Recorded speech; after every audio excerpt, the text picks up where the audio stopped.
After watching a recent Republican presidential debate, I did some further research and have decided on a candidate of who I should vote for. Before revealing this candidate's name, let's revisit what the other Republican candidates had to say of their plans of defeating ISIS. Donald Trump is calling for a total and complete shutdown of Muslims entering the United States. Chris Christie. I'd say to him, listen, Mr. President, there's a no-fly zone in Syria. You fly in, it applies to you. And yes, we would shoot down the planes of Russian pilots. Ted Cruz. We will carpet bomb them into oblivion. I don't know if sand can glow in the dark, but we're going to find out. And Carly Fiorina. Is bring back the warrior class. Petraeus, McChrystal, Mattis, Keene, Flynn. I really don't understand what she meant by that. After watching this, I was wondering, have any of these candidates ever served in the military? Do they know what they're talking about? Disappointed in the United States National Security Plan, I asked myself, where the heck did all the good Republicans go? Undeterred, I did some further research and investigation and I decided and found a perfect candidate.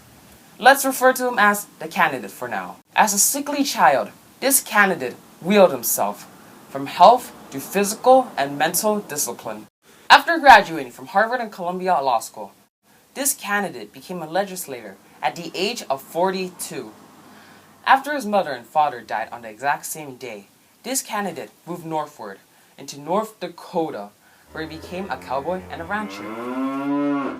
Eventually returning home back to New York City, where he would to marry his childhood sweetheart and get back into politics. This candidate became New York City Police Commissioner and later Assistant Secretary of State. And of course, I'm referring to Theodore Roosevelt. After that, Roosevelt was elected Governor of New York City and Vice President. At the age of 42, he became the President of the United States, the youngest man ever to take charge of the White House. As his time in the White House, he was awfully successful. This man oversaw completion of the Panama Canal, created national parks, and championed the progressive cause against the corrupt political machines and industrial monopolies, whom he calls the malefactors, to get the wealth. A man of all reasons. Theodore Roosevelt, TR, also found the time to write 40 novels and hundreds of magazine articles and book reviews. He rode a horse, boxed, rode, played tennis, and polo, and he also swam naked in the Bahamas.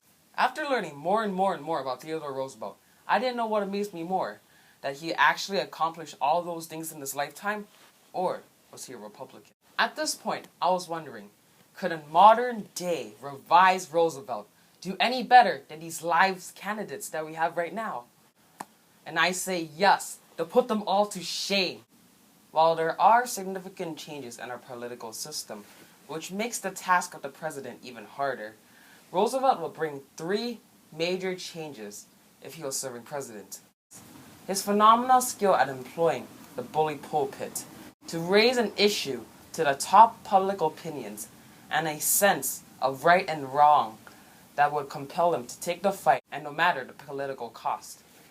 That is not only leadership, but courage. His third and final attribute, which many politicians today lack, is common sense. For these reasons, Theodore Roosevelt is a great example for not only Republicans and Democrats, but for all Americans.